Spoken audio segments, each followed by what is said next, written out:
Good morning, actually afternoon at this point.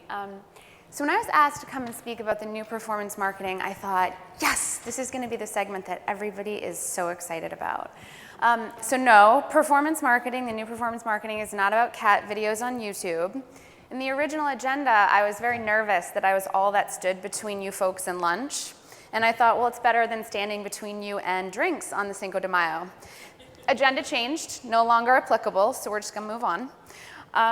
So if we're going to talk about the new performance marketing, we should probably talk about what is the old performance marketing.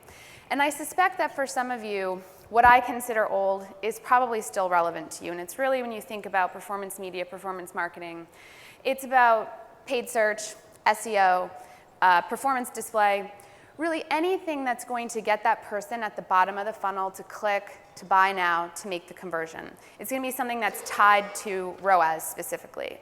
But kind of while none of us were looking, performance media has changed in the last 18 months. And I'm really excited to share with you some of the things that the brands that I'm working with who really embrace performance media and look at it in this new way, how they're thriving in the industry. So I was actually at a pitch earlier this week, which is always fun. And in addition to all of the standard RFP pitch questions that we had, this question stood out to me and my team. So the brand asked us this. And as you can imagine, when you ask a company, really, of very smart people, this question, you start to get answers that align with images like this. It's all about voice search. It's all about mobile. Or this, it's all about augmented reality, robots, the blockchain, which I didn't even know what that was. And I said, guys, this is all accurate, but let's take a step back for a second. This brand is asking us what other businesses are doing to make themselves successful. And we can't ignore this fact, which keeps coming up. Half of the world's top 100 advertisers last year had flat or negative sales. So let's tell them what the 50% that are doing it right, what they're doing. And when we took a step back and we looked at all of our clients and we thought about it, it really came down to 2 points. The first is that the brands that are really succeeding right now, that other 50%, they have completely broken down the silos within their organizations. There is no more e-com and brand. There's no more acquisition and retention. They've mashed it all together and they said you're one marketing team with one budget and you have one unified goal, which is to go sell widgets, keep our customers, find us new ones, and do it with the same budget you had last year more efficiently. Which is a tall order, but the point is they're one team and they're marching towards one set of goals. There's no more competition between e-com wanting to sell online and the in-store team needing to get people into the store. They're looking at things in a very holistic manner. The other thing that these companies have in common is that they look at all media as performance media. And this is not my pitch to say you should all run out and hire iProspect tomorrow. It's the complete opposite, in fact. What this is saying is that the companies right now that are using performance media in general, and they're successful and they're seeing their sales increase, understand that every media they put in market not only has a goal, but a purpose. And they're different. So in the old performance media, we would really look at something that had to have a 3-to-1 ROAS. And if it didn't work, it got thrown out. In the new performance media, these companies are saying, okay, I understand I may run a television spot and I'm not going to be able to say it sold a car on August 15th, but I'm going to be able to use all of the data that's out there to be able to connect those points and understand how each influence the other. I have no less than a dozen clients who are going through these changes right now, and this slide really sort of says what we talk about on a frequent basis. They're like, Kim, it's so scary. It is so scary to walk into the organization and try to evangelize this change. To say, let's break down all of the silos, let's throw out everything that we've always done, and it feels like progress takes forever. I have one client who it took 3 years to get this pushed through. And when they did, and when they really started looking at things holistically, like I'm talking about, they saw their sales increase year over year by 20%. And again, it didn't matter if it was an e-com or in-store because it's all one goal. For the companies that have achieved this, like that client that it took 3 years, they are seeing, like I said, massive success. And I am as sick of this word disruption as I'm sure most of you are. It's second only to transparency. Can't stand that one. But for the companies that are actually doing this, and they're embracing not only the disruption that's in their industry, but they're being the disruptor, It's a game changer. So the new performance marketing is a little different from the old in exactly what I think this image can try to describe.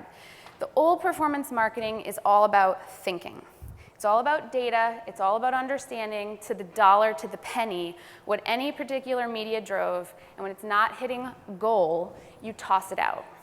The new performance marketing takes all of that, but then it adds in truly a gut feeling. Let's test something that, if I was the customer, would make sense to me. Let's mash that feeling together with the data, and you'll come out on the other side with a really good understanding of what's going to drive your business.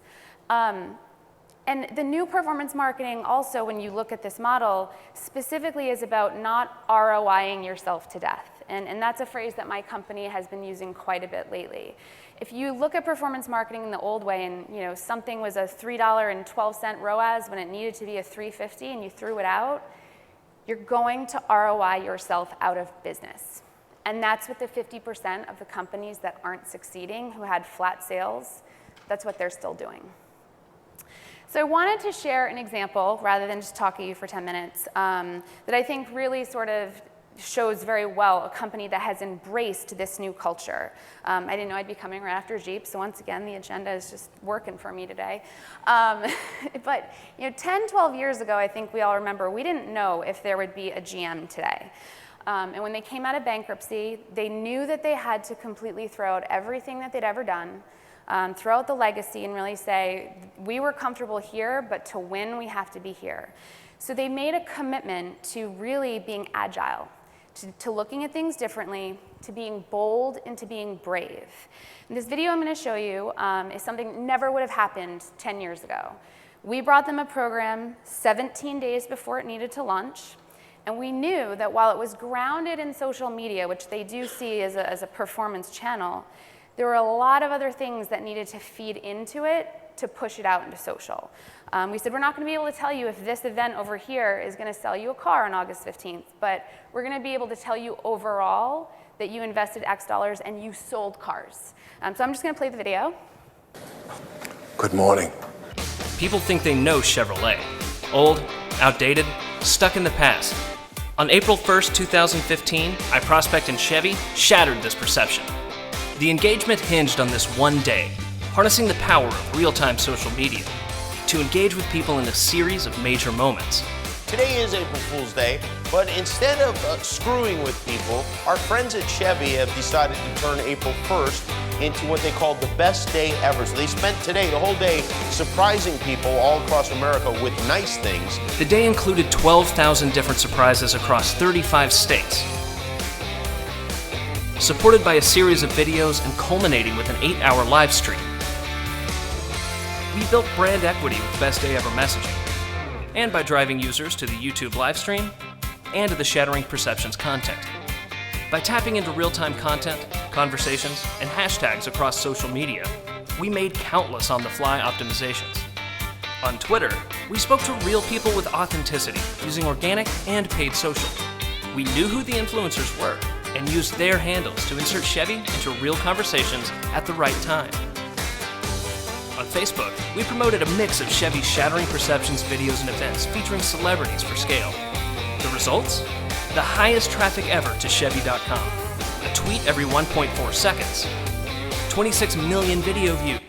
So the video goes on with a lot of stats, and I cut it short because the point is there's a ton of different KPIs in there that are great, but at the end of the day, I cannot tell Chevy how many cars the Kelly Clarkson concert sold, but I can tell them that this program helped them increase year-over-year sales and foot traffic into their dealerships by a tremendous %, and that it had a great return on investment.